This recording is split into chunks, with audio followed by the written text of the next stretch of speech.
My name is John Park. I'm an assistant professor of medicine in the Division of Pulmonary Critical Care and Sleep Medicine. And the article, it's a concise review for clinicians. It's updates on definition, consequences, and management of obstructive sleep apnea. And I believe it'll be coming out in the June 2011 edition of the Proceedings. So it was designed as a concise review for clinicians to discuss the topic of obstructive sleep apnea. We know that it's a quite prevalent disease, and sometimes that might be difficult for both from the patient's perspective to bring up to the physician, and sometimes for the physician to be aware that in fact their patient may be suffering from obstructive sleep apnea. It can manifest in a lot of different ways, where sometimes the patient themselves may be completely unaware that they have sleep apnea, primarily because it occurs while they're asleep, and while they're asleep they're unaware of their environment.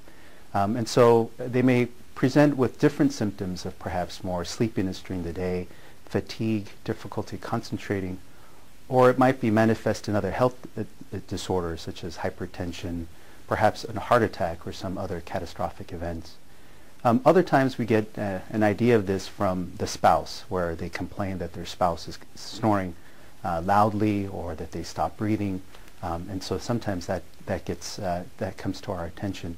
But I think because it could be an embarrassing topic for the patient to talk about, sometimes they may be reluctant to bring the subject up with the physician. And so I think to a certain extent the onus is on the physicians to be mindful of what sleep apnea is and how it may impact their patients and their patients' well-being. And so that was the purpose of this review, to hopefully help both the physicians be aware of not only the symptoms but also its consequences. So in terms of the clinical practice, I think it's important for our physician colleagues across the board, both from internal medicine to subspecialties like cardiology, endocrine, and neurology, to be aware that sleep apnea may be impacting their patients and various disorders. And so we know that sleep apnea can impact, again, as I mentioned, cardiovascular risks. We know that untreated obstructive sleep apnea, there's an odds ratio of nearly 3 of both fatal and non-fatal cardiac events. There's also an odds ratio of almost 3 for having strokes if their sleep apnea is untreated. And this relates to more of the severe sleep apneas. We also know that untreated obstructive sleep apnea may impact glucose control and elevating fasting glucose levels. So, and it has other impacts on both cognitive functioning, memory impairments, mood disorders, and so forth. And so because it's so far-reaching, I think it's important for our physician colleagues to be aware of this disorder and to look for it, ask pertinent questions, and hopefully the article discusses questions or ideas or physical findings to be aware of, so that they can hone in on that possibility and make appropriate referrals or appropriate tests to diagnose that problem. So for patients, I think one, for them to be aware that sleep apnea is actually quite a prevalent disease. Although some of the articles suggest up to 4% of middle-aged adults may have sleep apnea, some other studies suggest, if we look at subgroups, so individuals who might be a little overweight, or some individuals who are quite overweight, that sleep apnea may be present in up to 40 to 50% of some of these subgroups of patients. And typically as we talk to patients, they're aware that, oh, my friend's brother has sleep apnea, or such and such has sleep apnea. So we know that it's quite a prevalent disease. And so to be aware that A, it's quite prevalent, and B, it's actually very treatable. And I know many patients have been aware of this idea of wearing a mask at night, and obviously many may not be too keen on that idea. While that mask device is the most effective therapy, there are certainly other options, whether it's surgery, non-invasive devices, office-based procedures, and various things that, various modalities that we have to treat sleep apnea. And furthermore, if they're on CPAP therapy, which is a nasal mask device that they wear, if they're uncomfortable, there are well over 100 different masks that are available in the market.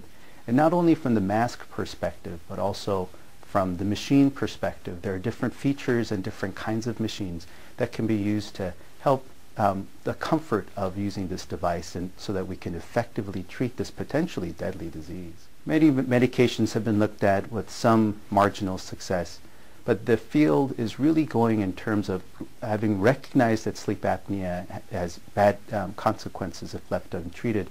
We're looking at various ways to treat sleep apnea by various modalities, not only using the mask device, but we're looking for other ways. And that's really where this field is going, to better understand how we can help improve the compliance of treatment for sleep apnea. So I think the takeaway really depends on the audience. I think for the patient's perspective, I think it's important to either ask your spouse or ask your physician if sleep apnea might be a disorder that you may be suffering from, if you're noticing excessive daytime sleepiness, not feeling very rested when you wake up in the morning, falling asleep easily in certain situations, or if other things like blood pressure, your blood pressure is harder to control, or having other symptoms like that.